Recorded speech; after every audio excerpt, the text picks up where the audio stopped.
Bismillahir Rahmanir Rahim. Alhamdulillahi Rabbil Alameen. As-salatu wa salamu ala Sayyidina Mursaleen wa ala alihi wa ashabihi ajma'een. Alhamdulillah. Can you all hear me okay? I do talk loud, so I guess I don't need a mic for real, yeah? Alhamdulillah. First I want to just say thank you for having me, for coming out to listen to this talk and taking time out of your schedules. I understand there's another talk coming up shortly, so inshallah we'll try and get straight to the point. One thing you're going to find out very quickly about myself is that I'm not your traditional type of person. I'm not going to hit you with a bunch of hadith and things like that just yet anyways. It's coming. But I'd like to take a realistic look at the subject that we're talking about, because we're talking about being in the club, right? So we talk about being in the club. Why are we talking about this? Well, let's look at it this way. Some of you are going to the club tonight because it's Thursday. This is how it begins, the weekend. If not tonight, tomorrow, and if not tomorrow, definitely on Saturday. Sunday is recuperation day, right? You got to get yourself ready, wash some clothes, rest up, get ready for your classes on Monday. And if you're not doing it, you know somebody who is. Let's just be realistic. Let's just be realistic. You're in the university. Many of you are away from home. You don't have any parental guidance. There's nobody here to tell you what you can and cannot do. So you're on your own. You do what you want to do, how you want to do it, and when you're going to do it. Period. I understand that. But we're talking about being in the club. Now, one thing we know that's happening, you know, because I was thinking to myself, why would someone want to go to the club? Why are people not going to the club? But what's going on in the club? I know one thing that's not going on in the club, and that's da'wah. No one's in there busting the move talking about, hey, you know about Muhammad? You know, no one's talking about that. Not in the club. Can't go into the club trying to give da'wah, right? Because if you're trying to give da'wah, they're giving you da'wah. Because as a male, you go in the club and you want to talk about to your mate, oh, let me tell you about Muhammad. Okay, well, I'm listening as he gets his drink. And he's looking over there and said, hey, you see that sister over there? Check her out. And the whole da'wah program has just changed because you turn around and look at right what he's talking about. No more Muhammad. It's all about the girl over there. Or the girls, you go into the club and you're in there and you're having your drink and you're having a good time. You're trying to say, okay, well, let me tell you about Muhammad. Sisters, we know, first and foremost, you're not in there with hijab. I mean, it'd be very difficult to see a sister busting the moves, spinning around with hijab, floating around all over the place. So we know that's not happening. So there's already a whole nother level going on here, right? It's a whole new thing happening. Okay, alhamdulillah. That's how it is. One of the things, why do we go to the club? It's fun. Music. You caught up in the hip hop culture, or not even hip hop. You might like rock music. You might like house music. You might like rave, right? But in the club, you get to hear it. In the club, you can be who you really want to be. You can be what you're not. You can be someone totally different. Because when you go to the club, I'm not telling anyone my name is Jamal. My name is Sean. My name is Mike. I don't go in the club telling someone my name is Jamal.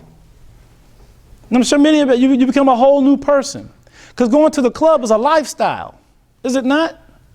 Because when you go to the club, you got to have a certain look, depending on which club you go to. The look is going to change. Your hair has to be a certain way because all the girls in the club, they wear their hair a certain way. All the guys in the club have their hair a certain way. So you're going to get your hair done just right. Makeup's got to be on point. You got to have a nice outfit on. You can't just go, you're not going in there with an overgarment. You got to have some cleavage showing. You know what I'm saying? I got to go in, I just want to look good. I want to look nice. I want to look free. So you put on that outfit. Now you might put the overgarment on to cover up the outfit until you get into the car with your other friends, and then you go over to where you're going to go, and then it all comes off. And then same thing with the guys. You got a nice shirt, you tuck it in, but as soon as you get to the club, you pulling it out, you put on another set of shoes, throwing on the cologne, and you're in there. I can understand. You want to be in there, you want to feel free. Because sometimes that music hits you and it just flows, doesn't it? It just makes you want to move. You just want to groove to it. I mean, I understand. Prior to coming to Islam, my favorite thing was house music. I'm from Chicago. That's where house music originated. So I love house music. Today, I still love house music. I understand what it's like to get in there and hear the beats flowing, and you just close your eyes and you just start moving. And you know, at first it's a little rusty, right? Because you don't do this every day. But after a while, it starts to flow, and then your move starts to flow. You know, I know what it's like to love to dance. I got a little Latin blood in me. You know, we love the salsa and the merengue. You know, these are dances you probably never even heard of. But these are things that we love. You know, we love to dance. We love to move. We like to get out there and do our thing. I understand. Trust me, I do understand. But I also understand there's another element that goes along with being in a club. It's not just about the atmosphere. One brother said, I go to the club because I enjoy the ambiance. Bull. Ambiance. What do you mean by ambiance? You mean you like going in there, you like looking at the women. You like the fact that when the music is flowing, because the women, because in Chicago anyways, when you listen to house music, people dance by themselves. You don't need a dance partner. Like with raves, you don't need a dance partner. You're just out there just dancing, hands all up in the air, and you're doing your thing. And then some guy may walk up on you, start dancing on you, start going down and up and all this stuff and caressing your body. It's all part of the dance. And as soon as the song goes over, he leaves, she leaves, and who cares? You're still dancing by yourself because that's the way it goes. And it feels good to be able to go up to some woman and just start dancing with her. Let's talk in the right language. You like dancing with some chick because you ain't looking at her as a woman. You like dancing with some chick because she's out there and she looks good and you can actually touch her because it's permissible at that point in time in the club. And some of the girls, you kind of like being touched by some of these guys because you can't get touched like that anywhere else. And you enjoy being out there doing what you do. You enjoy that music and the feel. But there's something else that comes along. So there's a lot of baggage that comes along with being in the club. Like we said, it's a lifestyle, which means you're buying a certain type of clothing to represent yourself in that club. You have to have a certain look as you go into that club. You can't just look any old kind of way and go into the club. So you spend a lot of money on clothing. And then a lot of times the clothing that you're trying to get is not for you. It's not because you want to look nice. It's because you want to be able to blend. You want to be like everybody else. You want to have the attention of either some man or some woman. That's what you want. Ultimately, that's what you want. You want the attention of somebody else. So you got to dress the part. So you got your perfume, you got your hair laid, got your dress, got your nice shoes, got the toes done, fingers are together. Guys, you got the nice new jeans, whatever look is going to be with the shoes. Sometimes not looking cool is cool. So you just got the little raggedy look. But some guys, you know, their sense of fashion won't allow that, so they have to, you know, be crisp and clean, shirt nicely pressed. Trousers nicely pressed, shoes shined up, ready to go, smelling good, feeling like you look good, confident, going in there, you're getting some numbers tonight. And that's what you do. Lifestyle. But you're doing all this for somebody else. Honestly, I've been in enough clubs to know, and know enough people who go to clubs, even today, that are still Muslim, going to clubs, and I ask, why are you doing this? You know you're not supposed to do that. You know it's not good for you. I don't try to say haram and this, that, and the other. I say it's not good for you. And these are the reasons why. You're spending all this money and stuff on gear, as we like to call it, gear for the club. Because during the week you don't look like this. I mean, your hair might, but the rest of you is not. But you go through all of that trouble to be in the club. What else goes on in the club? Well, we got drinking. I don't know one club that doesn't serve alcohol. And if it doesn't, it's lame. What's the point of being there? You want to go into the club and you can't help but be there and get your drink on, right? And you know, and then all these drinks come with all these different names, and now you're spending a lot of money on drinks. I don't know what clubs are like here. I'm just going to assume maybe 10 quid to get in. A drink is probably going to cost you 5. So you just spent 15 quid you probably could have spent on food or other things that you probably could have used during the week. But oh no, it's the club. Hey, I saved this money just for this. So you're getting your Grey Goose and vodka Well, that is vodka, isn't it? Cranberry juice, getting your little, whatever you call your drinks. I don't know what you guys call your drinks, but I know in America we got all kind of names. The Incredible Hulk and the Funky Chicken and all these little Long Island iced teas and all these different little drinks that people like to drink. And if you're a big baller, you're drinking Hennessy, right? Cognac is the drink, not beer. I know that's the Englishman's drink around here at the pubs, but Hennessy is the drink, right? If you watch the videos, that's what everybody's drinking, or Cristal. But now I would really be shocked if a college student is drinking champagne, but you never know. Thing is, you spend your time drinking. Another thing that goes on in clubs, drugs. Now, drugs, alcohol, in every club, especially raves. It's a big thing, ecstasy. You have the date rape drug. You have these little patches. You get these little tattoos. I know a guy went to a club one time and some guy said, hey man, hit him on the shoulder. He had a little patch on his hand, hit him with a drug. He didn't even know it. He was falling around the club. Oh, I'm having a great time. Oh, this is great. Whoa, all this and that and the other, and he fell out.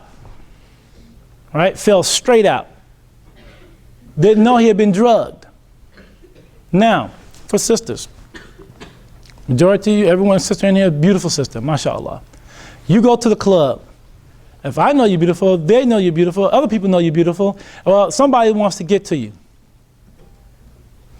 Easiest way, most guys don't have time to talk because most guys are losers anyway. So therefore, they're going to try the best way to get to you, and that's to get you drunk, or to put a little something in your drink, or hit you with one of those little patches.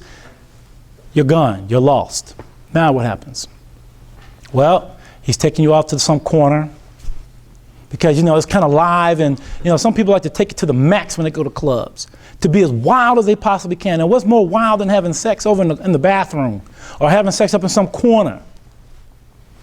Oh yeah, this is real. People looking like, oh, I can't believe he said that. But it's real. We're talking about a real situation here. We're talking about real happenings. People are doing these things. Not just here in England or in America. I'm seeing many people here from Malaysia and maybe Indonesia. I didn't know it goes on there because I've got friends who told me it goes on there. When I studied in Damascus and Yemen, the majority of my best friends were from Malaysia and Indonesia. And the other ones were from Sudan. And they used to tell me about their life back at home prior to coming to study, and some of the things you just wouldn't believe. I was like, you do that in Malaysia? They're like, yeah, we got everything. So we all understand this. This is not something that's just here. This is all over the world. Wherever there's music in a club, the same thing goes on. And people like to take it, like I said, to the max. The wilder you are, the more fun you had, the bigger the reputation you get as being a wild guy or a bad boy or someone that's just hot. Or in girls' cases, we happen to just call you freaks. And some girls like to be called a freak. Bottom line. You love it. It's great. Because all the guys want you. And some women like that attention. So now you're at a club, you've gotten drunk, you've gotten some drug, and whoever's taking advantage of you. I'm going to share a story with you. And the last time I shared this story with somebody, it was put on the internet that Jamal ud-Deen was a past alcoholic and all this, that, and the other. I was never an alcoholic. Okay? But again, I lived a life, I wasn't always Muslim. I didn't become Muslim until 1992. Prior to that, I was doing everything that a non-Muslim person does. I drank, I smoked, I went to clubs, I did this, I did that. More things than any of you, I don't care what you're doing, I've done more than you have. And hopefully you won't surpass me until you're married, inshallah. But even then, I'm still like 20 years older than most of you in this room, so still. Anyways, I was out one night, I drank and I drank and I drank to the point where I remember I was walking up some stairs, I tripped, I fell down, landed right on my face and just kind of, you know, glasses were all like this. I was really messed up. So one of my mates took me to, we went to this restaurant and we were eating American pancakes, and you put some maple syrup on there, it's sweet. Rule number one, whenever you get drunk, you don't eat something sweet because you will throw up. So I started eating something sweet. So I'm eating, and I'm saying, oh God, my stomach. He's like, you know, get out of here, go to the bathroom. I go to the bathroom. The next thing I know, I woke up in my room. I don't know how I got there. I wound up in my room because the phone rang. So I looked, and I didn't have a shirt on. So I had to do a booty check, make sure I was okay. Because when you get that drunk, anything can happen to you. Hey, this is a different age we live in.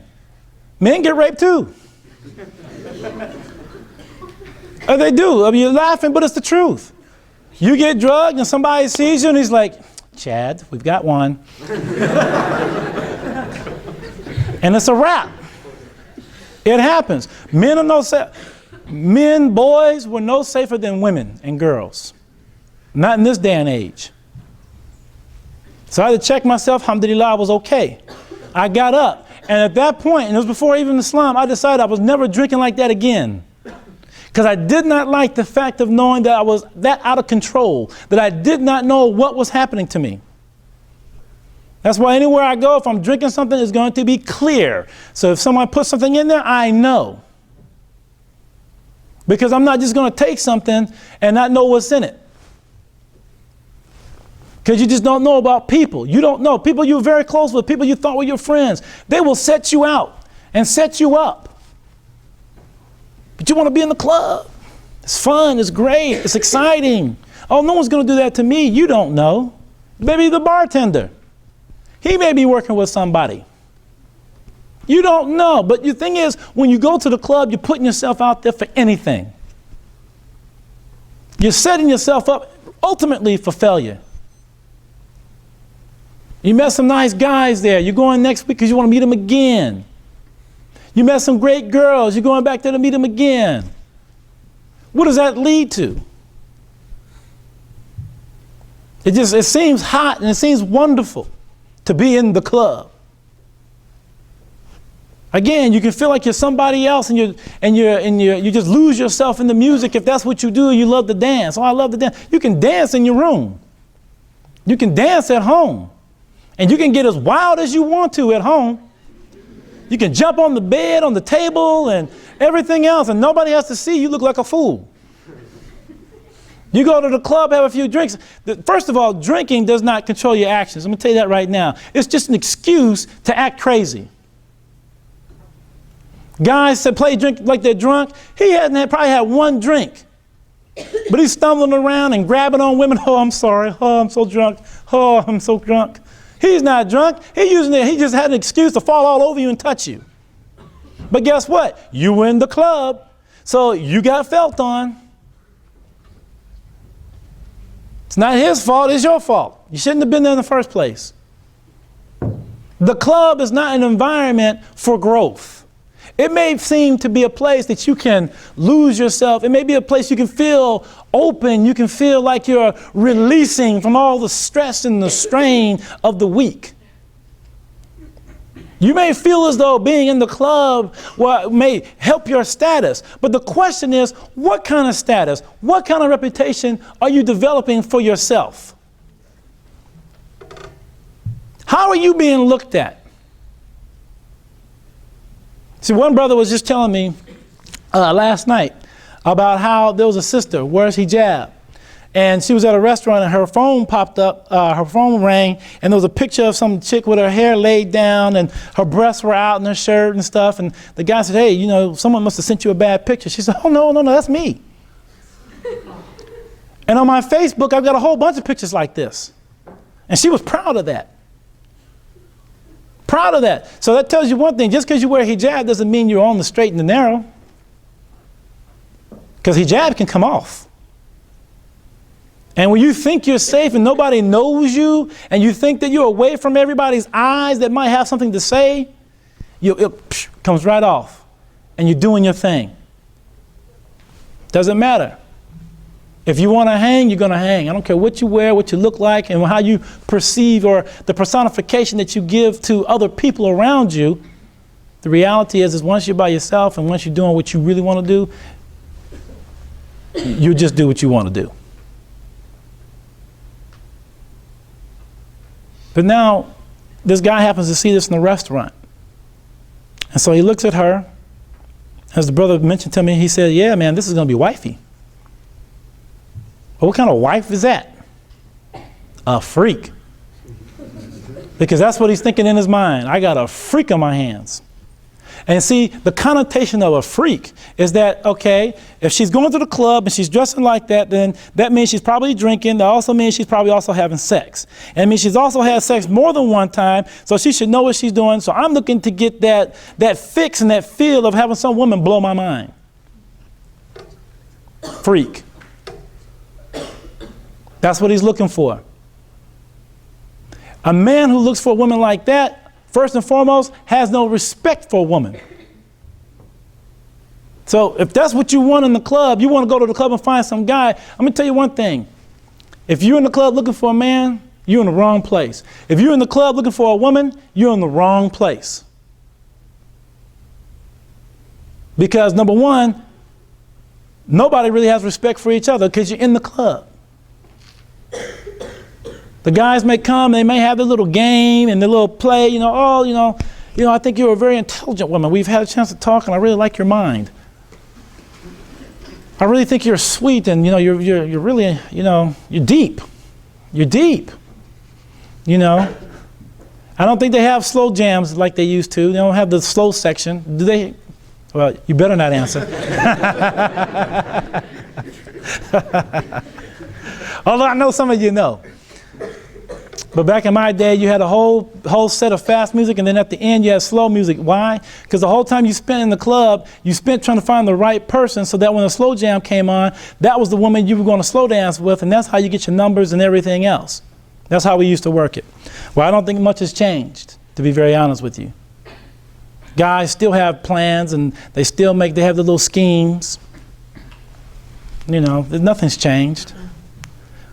I guarantee you there's two guys running a game right now. I already talked about, okay, I'm going to go over this side of the room, you go to that side of the room. And we'll meet in the middle and we'll see how many numbers we get. Text me if you find something really hot. Be right in the club, dude. Oh, yeah, really, where?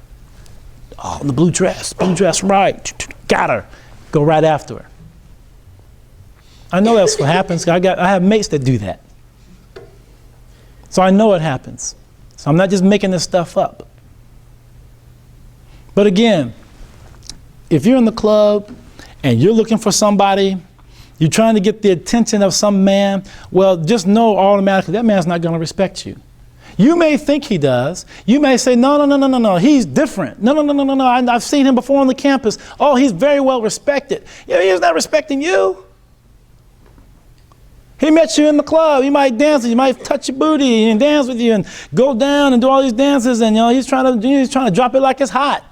He's watching you drop it like it's hot, doing the eagle spread and all this business and the things that you do and these dances that you watch on the videos. Because I guarantee you there's sisters in here who practice the dances they see on the video. And when they get to the club, it's coming out. Because then it's like, oh, shoot, check her out. She can shake it. Oh, man, look how she moves and how she's shaking the booty and all this, that, and the other. And the guys are getting all hot like, oh, man, she's the one. Okay? And the guys doing the same thing. They're trying to get a few moves. Learning how to do the little two-step. Learning all these little dances you see little Soulja Boy coming up with and all these other guys in the videos. And right in the club, trying to bust it out, trying to be a little B-boy. Trying to break it out. I watched the video one time of some of the guys, at a hip-hop show. And they were out there trying to break and all this stuff and pop and all this. And I was like, wow, Pakistani dudes popping. Check that out. Malaysian brothers aren't off the hook. I've seen you guys do it too. Indonesian brothers I've seen pop, and in fact in America the best break dancers and b-boys are Filipinos and the Malaysians and the Asian community right now. And when we say Asian in America, we mean like Oriental people, right? So it's a little different. But anyways, so you see these things, and everybody's really trying to, again, make a name for themselves. They want to be on the scene. All right, so now, what does all that truly lead to? Okay, you're worried about your reputation amongst the people. You're worried about trying to look good for other people. You want to fit in, you want to blend in, you want to make sure that you're not just standing out. You do want to stand out, but in a way such that you get the attention of other people. Okay, the question is when and where do you start concerning yourself with your reputation with Allah? When and where do you concern yourself about trying to look good for your Lord? When and where do you start worrying about trying to find the right person for you that's going to help you develop in this life and in the hereafter? Folks, let me tell you, just be real and honest, okay? It's fun being in the club. I know. It is fun. But the thing about it is it's the kind of fun that's going to take you straight to the hellfire. And I'm just being straight about it. It's a wonderful thing to hang out. It's a wonderful thing to kind of let loose. I understand that. But the thing is, we have to be realistic. Life is short. Not one person in this room knows when they're going to die. There's a show in America, I don't know if you can catch it here. You can catch it online called on spiketv.com. It's called 1,000 Ways to Die. There was a guy, white guy, wanted to go to the club and wanted to be noticed. So what he did was he took a big piece of salami, went into the bathroom, pulled his pants down, tied it here with a piece of rubber hose, pulled his pants up so he looked like he was packing, right? So he goes into the club and he's dancing around, walking. Yeah, check me out, lady. And the women were like, oh my God, look. They were taking pictures. Women were bending down next to him, taking pictures of themselves with the cameras, trying to show off next to this. Now, first of all, why would you want to take a picture next to some guy who's packing like that? But they thought it was cool. All right, so this guy goes around dancing. The problem is that he tied that rubber hose around a major artery in his thigh. So it wound up cutting off the blood circulation to his heart. So what he wound up doing was dying on the dance floor. Now, how many of you would like to be found dead on the dance floor? You don't know. Like I said, people put those patches on you. They slip you drugs. Your body may not be able to handle it. Some of you think you can drink and you really can't. And you start drinking alcohol. You wind up with alcohol poisoning. You wind up dying on the spot. How many of you would like to have your families find out you died at the club? How many of you care? This is a reality now. The likelihood may not be great, but is it possible? Yes. Yes. You could be dancing, do a little spin, lose your balance, bust your head on the side of the stage. Bam, dead. And guess what? Your mates will, oh, snap, oh, shoot, and run right out. Because they can't be seen and found at the club. Because if their mother or their family find out that they have been at the club with you when this happened, then there's going to be problems for them. So they just leave you there. The very friends that came with you, the very friends that were laughing and giggling with you and slapping five as y'all went into the club and all this, that, and the other, have left you laying right there on the floor, dead. And now you got to go and meet Allah, having been in the club. Your last few minutes on this earth was found where? At the disco, at the hip hop club.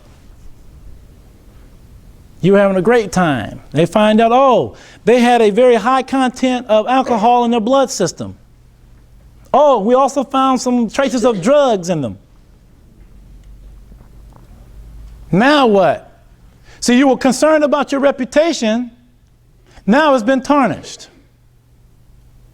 You were sneaking around doing it, going to the club and doing what you do. But guess what? Now it's been exposed. And not only is it going to be exposed in this life, it'll be exposed in the hereafter. Bottom line. I'm not here to preach at you, and I hope you don't feel like I'm being preachy. I'm just trying to serve as a reminder. I'm trying to bring about a reminder for all of you. Again, because some of you, like I said, are still probably going to go to the club tomorrow, if not tonight or Saturday, or you know someone that is. But I want you to understand the reality. And that reality is that this life is short.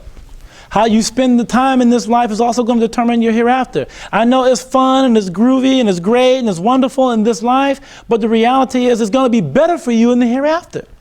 In the hereafter, we don't know. No, one of my teachers told us that in the hereafter, whatever it is you conceive, Allah will bless you with, just by thought. You don't even have to ask for it. So if you love pastries, you start thinking about pastries, pastries will pop right up. Ooh, bing. Pastries. You love wine, well, wine will be there, and the wine in paradise is greater than the wine here.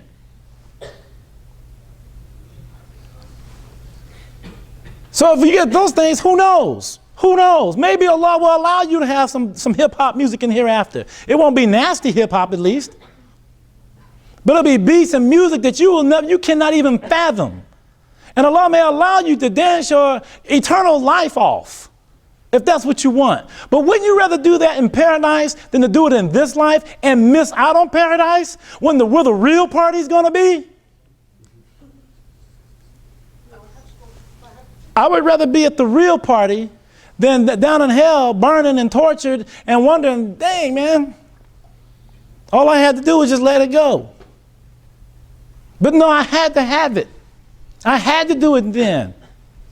And then you understand the reality of this life. You understand the reality when it's too late. And I'm saying to you, don't wait till it's too late. I'm 40 years old. I know I don't look it, but I am. And I've done a lot of partying, folks. I've done a lot of partying. You know, sometimes I do, and I'll be honest, sometimes I sit back and think about my past days, like, whew, man, I kicked it. But alhamdulillah, Allah blessed me with Islam and blessed me to see the other side of things. And so I'm just saying to you, just as a friend, give it up. Give it up. Because it just leads to too many bad things. It just leads to too many bad things. You know, we were just talking earlier about how in one city here in the UK, the highest rate of abortions are found within the Asian community. Highest rate of abortions are found within the Asian community. How is that happening? Well, it starts in the club. A lot of it starts right in the club. And some of these pregnancies, women know about, and some of them they don't know about. Hanging out with these guys, having a great time. One guy decides, you know what, she is just too fine. And I got to have her. Bloop, bloop. Let you drink. You're out. Next thing you know, you wake up. You're naked. Don't know what happened. You get yourself together, you run home, you make some phone calls, what happened, what went on. No one wants to answer anything. Next thing you know, you're pregnant. You don't know who's the dad. You can't tell your parents. You have to go get an abortion. You know, in America, we have situations just like this. We have so many, that happen so many times that they said they call the Muslims the holy hoes. That's the title that the Muslim women have in certain cities, as being the holy hoes. Because they got all these kids and can't explain where the fathers are, but yet they're wearing hijab and they're Muslim women, they're supposed to be different. I don't understand this. And this is what it leads to. And I'll be very honest with you, you can't count on these guys to be men. You'll be stuck. And he'll quickly say, it's not mine. I didn't do that. You might have a few say, yeah, okay, fine, it happens, let's go get the abortion, I'll pay for it. The fact that you even have to even say that should hurt. The fact of knowing that you're going to have to get up and go into a clinic and have to deal with this kind of thing should hurt you. It should hurt. And if you've had to deal with this from either side, then you should say to yourself, you know, my life has got to change. Yeah, it was fun. There are other ways to have fun. I know Islam can seem a little drab when you understand the parameters, and it's not as parochial as many people have made it out to be. Like I said, you can still have fun. You can have for sisters, have a girls' party. You don't need the guys. Because all that did, when you have the guys and stuff involved, all that did was bring out a lot of riya. In other words, showing off. And when we define riya, we're defining riya as actions that are done for the sake of other people. So now you're doing all this stuff, you're getting all prepared and all done up to go to the club for other people. So then the question is, who is your ilah? Who is your God? Because obviously you're not doing it for the sake of Allah. You definitely aren't going to the club for the sake of Allah. You're going to the club for the sake of other people. You're following your own desires to be up in the club. because of what you think is giving you. So you go into the club following your desires and you dress up to look good for other people, not you. So now who is your Lord? Because who are you really following? Same thing with the guys. It's no different. Who are you following? You're getting dressed up. You're getting the funky hairstyles. Some of you guys look a little borderline gay, but oh well, you know, and you put on your outfits. I mean, that's because of where I come from. You know, haircuts a little different in America. But nonetheless, you put on whatever it is you put on. You got the fashion of today. You got the look of today. For what reason? Not because it makes you feel good about who you are, but because how other people make you feel. And your self-worth is based upon how somebody else perceives you, which ultimately means you don't have any self-worth because it's connected and linked to how other people are viewing you about somebody else's perspective. So you've lost yourself already. You've lost yourself and you surrendered who you are to everybody else's perceptions. And because of that, now it's almost as if these perceptions are the things that you follow. Therefore, that is what your God is. That's your Lord. Perceptions of other people. So now you're up in the club trying to follow what you think everybody else is like. Doing what other people else do. Because that's what you do when you kick it. You go to the club. We got to wear those big heels. Because that's what we do when we go to the club. Got to get ready. Got to look good. For other people, not for you, not for Allah. You're doing it for other people. So therefore, you've lost you. You've lost your sense of Godhood. You've lost your sense of togetherness. You've lost your sense of who you really can be, should be, and ought to be. Now, trust me, I'm not telling everybody to walk around here trying to be all holy. I'm not telling everybody to walk, brothers wearing big beards and stuff. I don't even have a big beard. I just have this.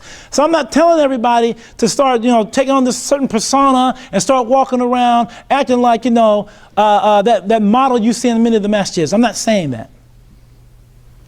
What I'm saying is that you better start looking at who you are in relationship to Allah subhanahu wa ta'ala and why you do the things that you do. And ultimately, I'm saying, leave the clubs alone. Because there's nothing good in the club. There's nothing that's going to benefit you in that club. The club is not going to make you more intelligent.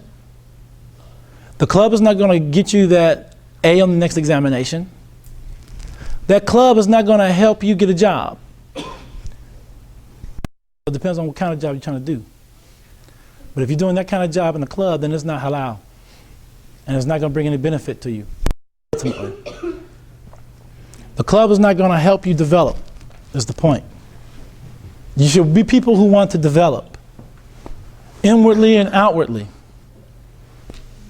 So, try your best. I had to kind of shorten this up, because we ran out of time, but nonetheless, my hope for you is that out of the small time that we have and the few things that I've had to say, that at least you'll take some time and reflect about what I'm saying. Think about the club. I mean, literally, sit down one day, sit down tonight, sit down sometime, and think to yourself about the club.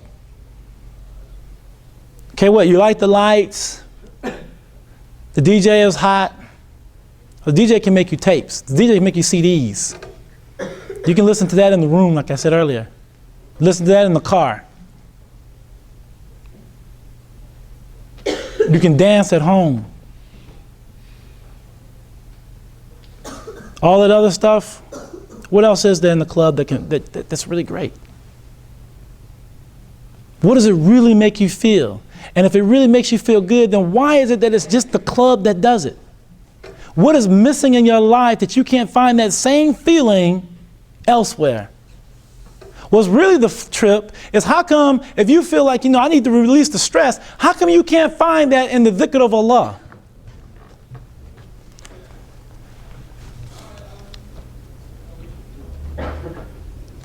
Why is it we can't find that in the dhikr of Allah?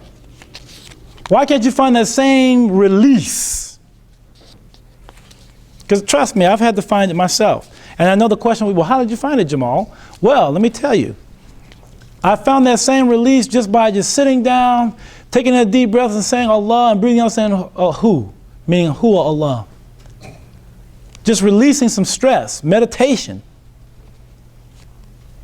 working out. I know I don't look like it, but I'm trying. Getting to the gym, doing different things. Filling my time up with other activities.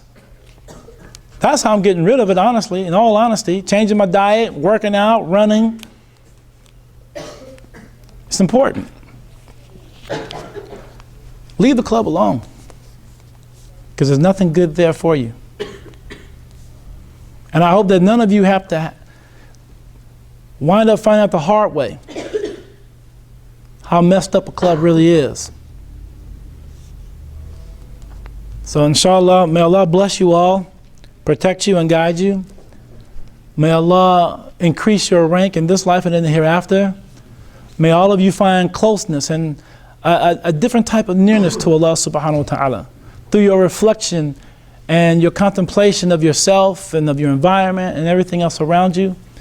May Allah subhanahu wa ta'ala allow you to stay up out of the club. And may He give you all the attention that you may ever need. Because that's where you want to be. You want to be qurrat al-ayn or rahmatullah. Alhamdulillah. Thank you for having me.